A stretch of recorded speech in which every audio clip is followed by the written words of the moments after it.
This type of unbelief is not talking about if you think God is real or not. Our definition of unbelief does not line up with unbelief in the Bible. If you go to Hebrews chapter 3, it says warning against unbelief. The Holy Spirit says, if you hear his voice, do not harden your hearts as you did in the rebellion during the time of testing in the wilderness. So if you're familiar with the Old Testament, Moses led the Israelites through the wilderness for 40 years, headed to the promised land.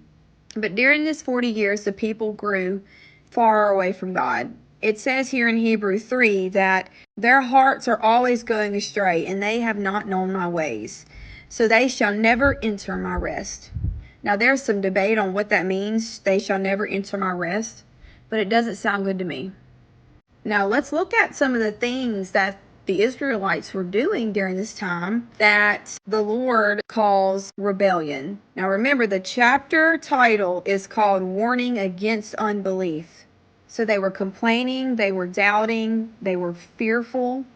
They were wanting to go back to Egypt, which is the place that God rescued them from. They were worshiping idols, disobeying God's instructions, forgetting all the miracles God had already performed. And what's scary is they knew God was real. They knew he existed. You know, people today say, oh yeah, I believe God is real. They knew God was real.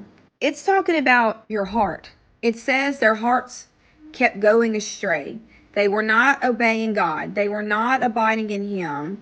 We see a lot today where people say that they believe, but they don't abide in him.